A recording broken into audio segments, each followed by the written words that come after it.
I was a young kid. I was about like 8, and yeah, my mom and dad were just like he was jealous of her. And one night I still remember it. I tell the story. I was like, one night he was waiting for my mom, and he asked me a question. I was in the bathroom, and he unleashed hell on me. This is gonna hurt. It's time for the Suffering Podcast. Individuals are quick to point out the deficiencies in any system, watching from a distance and playing Monday morning quarterback, often waiting for someone to step up and make a change. When it's time to put the complaints to bed and step into action, a rare individual attempts to make a system better, ultimately trying to fill some of the gaps that are evident, to be a person of action and not just words. Proactivity is a gift that is not given to all, taking the reins of a project in order to make a better world for those around them, to hear the cries of it being cold and be the one to provide a blanket. I'm Kevin Donaldson here with Mike Failace, and on this episode of the Suffering Podcast, we welcome Jose Medina to talk about the suffering of SWAT. Jose found a need and filled the gap. So, Jose, thank you so much. We've been trying to get you in here for quite some time. Yes, sir. Yeah, thank you for having. He canceled, we canceled, he canceled, we canceled. Break up, get together, break up. We got a lot of friends with those relationships. It was like a high school romance. Stop it. Mike, finally somebody with a vowel at the end of their name that I can pronounce. Yeah, no kidding. Very easy. It flows off the tongue. But listen, brother, we've talked about you. Mike has told me all about you. First time I'm ever meeting you face to face. I got to say, I am honored to have him in here. I mean, one of the the best things that they could say about a cop is he's squared away. This guy's squared away. When I first trained with him, he's the type of cop that you want to be just like. I wouldn't use him as the poster child for your training. You might want to pick a different poster. And listen, I may be an idiot in here, but I was a pretty good cop back in the day. Andrew, is the hour up yet? Where's the coffee truck? Oh, I don't care about the barricaded suspect. Don't worry about it. I was driving the coffee truck. They didn't want me anywhere near the scene. So the funny thing is I don't even know where you were on. If you want to say your department. Yeah, Piscataway Police, Piscataway Township, Middlesex County. Yeah. So you got all the overflow from Rutgers. Rutgers, City of Plainfield, City of New Brunswick, all the games, all the crazies, yeah. Yeah, so you guys are busy. Oh, yeah. Yep. Black hole, we call it.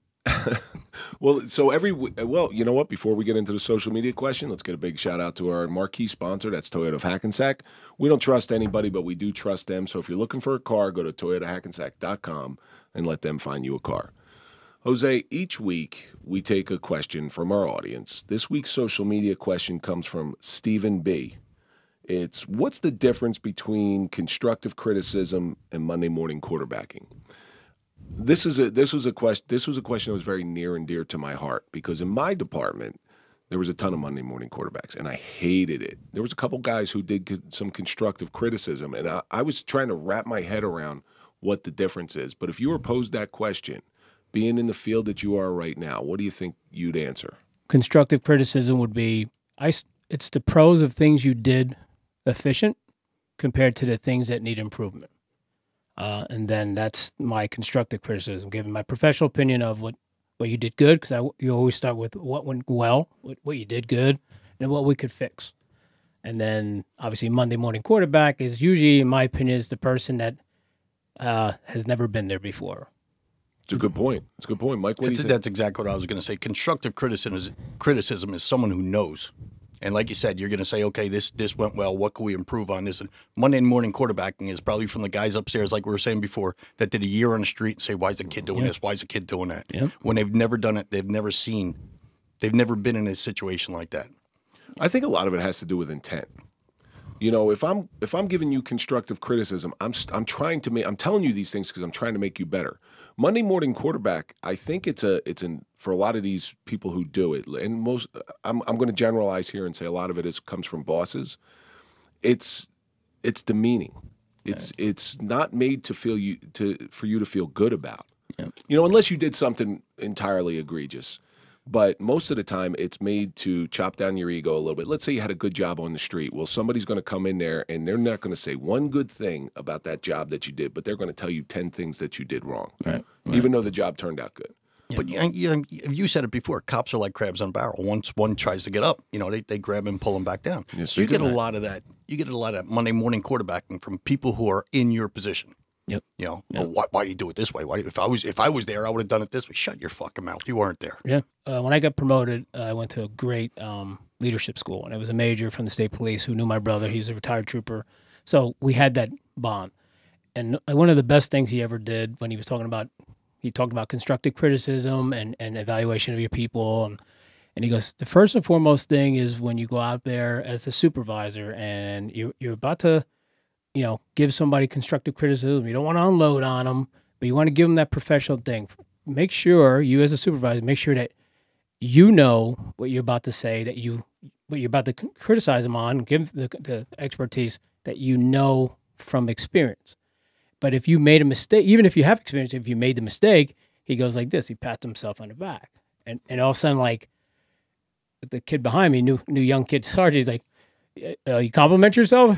Yeah. And we all look back at it. We're like, he's like, no. He's like, you own it. You own your criticism for yourself before you can go after anybody else. So if you haven't been there before, like, and that resonated with me when he said that. I'm like, that's my speed right there. Constructive criticism could come from your own mistakes also. Yeah, absolutely. Exactly. It's after action reports, yeah. You say, hey, listen, I was in that spot too. Here's what I did wrong. Here's what I think you may be able to improve on. Yeah. So I think that was a good question for you. Thank you very much, Steve, for sending that one in. Keep sending in your questions. We will try to get them on the air. Cool. So I've done my best to read as much as I can about you, but as much of the stuff online that you post, you're still there's an air of mystery around you. There's that Medina mystique. Yeah. There is. There's an air. Like, enough, but you don't know a whole lot. Right. So where'd you grow up? I grew up in here in New Jersey, borough of Carteret, in the Chrome section, Little Projects. That's where I grew up. The projects? Yeah. I didn't know Carteret had projects. They had little projects, and it's still... Was it like 3 projects? It's... well, the county and DEA still have cameras out there, so... my uncle... you made it when there's a shot spot right out there. Oh, my uncle was the mayor of Carteret for a while. Oh, yeah? Who was it? Jim Failace. He just passed away a couple years ago. Okay, yeah. His son is a cop in Carteret now. Yeah. I mean, we have family parties out there by the waterfront where... the shootings just happen and stuff, and we're smoking cigars. We're like, oh, look, the DA's there with the camera. The reason I'm saying that is I've been to Carteret, and Carteret seems like a pretty nice, well-to-do area. Right. I guess I've never been to the projects. Yeah, like if you just go from Roosevelt Avenue into Chrome, and like nighttime, years ago, the cops wouldn't even go down there. Like, they wouldn't. Literally wouldn't go down there. Let them police themselves. They'd ride the Roosevelt Avenue border, and on one side, the West Carteret side, and everything else good. And we'd be like, these guys want to come down here, And as you grow older, you come visit family, and everyone stayed the same. They did their crazy stuff, but we moved out and we went back to visit. We didn't care. We don't judge. But you hear about this and that and the shootings and stuff. But it's like me, Piscataway on the border. We have the flats. It's right on the border of Plainfield, but our side, shootings all the time. And Carteret's got Rollway on the one side too, right? Yeah. So it's you don't realize it, but see, in New Jersey, it's different than the rest of the world. You've traveled all over the world, and you go into certain parts of this country. It's like you turn right, and you are in the worst ghetto you've ever seen. From the nicest neighborhood that you've ever been in. In New Jersey, there's usually, and I tell people this all the time about New Jersey, you start seeing it. Yep. It's about a 1-block buffer. Yeah. Listen, you drive down 280 and you'll start seeing when you get into the bad areas. Yeah. So that's it. So, you grew up regular, getting in any trouble when you grew up? Most cops did. Yeah. I mean, we grew up, our house, my father, God rest his soul, he had a house, the first brand new house built in Chrome. Like, it was a customized house, little bi-level. I came from Puerto Rico, 6th grade education, but another Puerto Rican. Yeah, here we go. And another Puerto Rican. Dale. Drew. Dale. This is like the 5th one we had in here. No, I'm only kidding you. He's my brother from another island. Hey, Bacardi, baby. So, we had a house built there, and we were on a corner, and everyone was, families were all tight. And then... you said your father came here with a 6th grade education? Yeah, from Puerto Rico. He had like a bunch of brothers and sisters. A couple were killed in homicides and stuff like that. Lived in a small shack in Puerto Rico. And So you grew up in an area in an era when Puerto Ricans were not viewed very fondly in this country. No, yeah. I don't know how old you are. It's hard to tell. Yeah, 55. So. You're 55. And Still the oldest one in here. Jesus Christ. You? the only one 57. the only one we've had older in here, we had a World War II vet who was at D-Day in the Battle of the Bulge. Yeah, and I went to high school with him. He was a senior when I was a freshman. Yeah, so he was only like a year older than him. But so what was that like? Did you feel it? Because your father came, he was first generation immigrant. Did you feel it? As a small kid, I could sense it, like, but my parents did a great job of kind of like trying to shell us from it, but there were times where, like, when the cops came, like, one of the supermarkets, my brother got accused of stealing gum, right? And like, the cops showed up and wham, like, they were like, the people in the store, he did it, yeah, Spanish and this and that. And my father, from old school, pow, like very, again, he didn't know he was hands-on and pow, la plancha, the whole nine. And my brother was, we were emotionally beat up for a little bit, because, we just didn't understand, but we saw cousins going through with the whole stereotype and stuff like that. But as you grow older, you started seeing it, but we still were kind of shelved from the family because it was like, they were like, this is why they're doing this. Was it a Puerto Rican neighborhood? Oh, yeah. Well, the cool thing about Puerto Ricans, we just had a friend of mine in who was Puerto Rican from when I was a little kid. And the cool thing about Puerto Ricans now is and our generation gets to see it. You always hear about how when the Italian immigrants came in or the Irish immigrants came in, they weren't looked at very fondly. And then the second and third generation, that sort of bled out. Well, that's happening with the Puerto Ricans now. Yeah.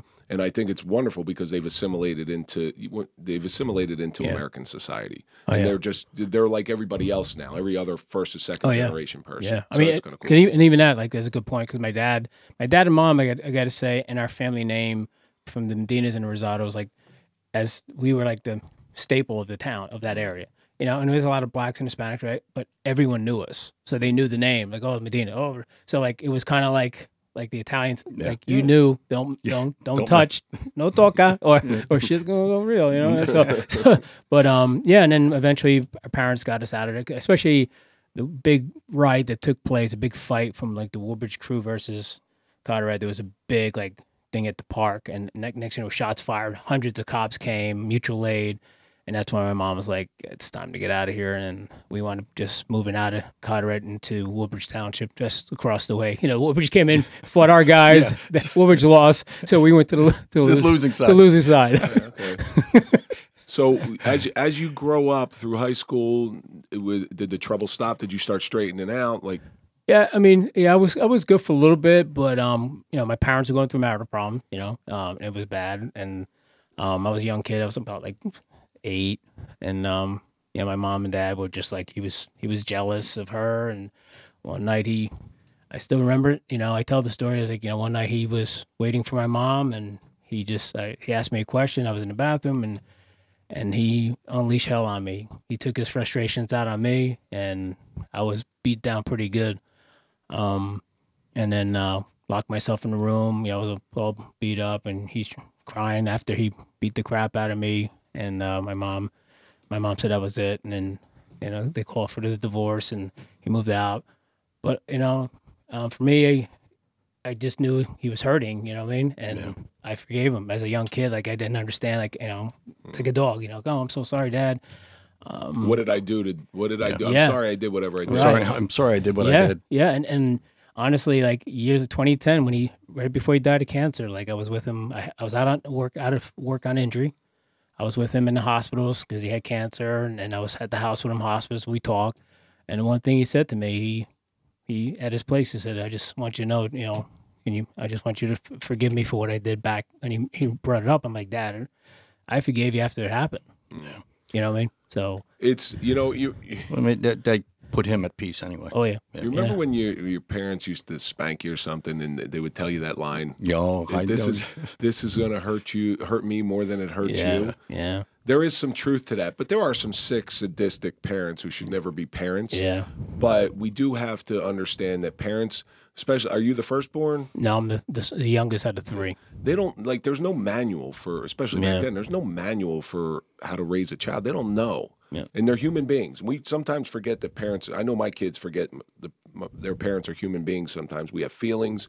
We get hurt just like everybody else. And unfortunate things happen like that. Yeah. So you forgave them. But, you know, growing up where you did, how did that lead you into law enforcement? Was that just by chance, or were you actively pursuing it? No, by chance, by watching the show SWAT.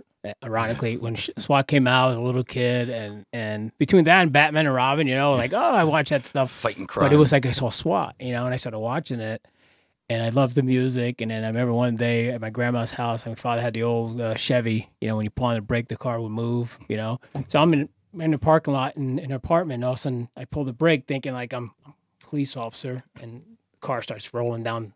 Thank God it was a baseball field next to it, and I'm rolling. My father jumps off the second floor of the porch, and he starts chasing me, and I'm thinking I'm gonna get him, you know. So what are you doing? I was playing SWAT, Dad. You know, and then that's when it formed. It was like, so I always tell people the story, like I want that was my moment, and then I said I want to be either actor playing SWAT or a real SWAT guy. And obviously I sucked at acting, so I said, you know, this was my gig, and that's. So you got into police work like that, and that never left you? No. Once the reality of police work hits, because when the reality of police work hits, it usually changes your mind a little bit. Yeah. I mean, you know, because what happened, like I was on my own at 17. I lived at a small apartment. My parents sold the house, you know, when they divorced, and I wanted to finish high school at the school I was in. So the neighbor down the street let me stay there. I was working after school. I'd work at the mall, the ice cream place, and practice football after school, go to work, this and that. And I just paid my small little rent, this and that. And so eventually I was getting pushed to go to college, and I'm like, you know, my brother was a big party at the time when the house was about to be sold. My sister, my family was chaos, being split. I'm like, let me join the Marines, you know. So in 87, I joined the Marines. Figured, let me get disciplined, you know. Oh, how long were you in for? A few years, and that was a short stint, and then out. You know. Did you hit the Gulf War? Just before. Oh, just before. Yeah, right. That's when I would have went in. Yeah, I just needed to find some structure because I knew if I tried to get into college, I was like, I'm gonna wind up raping, pillaging, doing something. Really, I was just gonna do something stupid and hitting a teacher. Yeah, and so once I got out, you know, of course, you know, dating, all this nonsense, stuff like that as a young guy, and but then the pursuit started. You know, I started looking at the civil service thing and started dating my now wife at the time, my wife Cheryl. Her father was a cop. My brother, I was in the Marines. My brother just became a trooper. So as I was finishing boot camp, he was already a trooper on a job. So that even sparked me, you know, because he didn't want that. He didn't want to be a trooper. Like he was kind of like, he got his girlfriend. It's amazing growing up. The guys who don't want to become cops become cops. Before you, it took me 12. It took me 12 years. I took my first police test at 18. I turned 30 in the academy. Yeah, my brother was the guy who wanted to become a cop. Took every police test. You know, started in corrections, figuring that was an easy route in there. And I took one test. I took one test, and I remember that he was so mad. Like he was so mad at me for doing that. Really? I was like, "What do you want me to do? You want me to turn it down?" It was a Chiefs test. It's who you know. Right. That's what it was. Did you take civil service, or was your? I took like everything, and then before I got Piscataway, because my brother he was dating his girlfriend, got her pregnant, and then you know, his job closed up, so he just. That's what at the time when state police were in the 80s, they were looking for more minorities. So, boom, we fast-tracked it on, got in. I'm like, this son of a bitch. You know, and then when I started dating my girlfriend, now my wife, I started taking civil service, a bunch of tests. Then I took Piscataway's test because my wife worked for Atlantic Bank over in Edison. That's where Trump used to go all the time. So her girlfriend and the husband was a sergeant for Piscataway.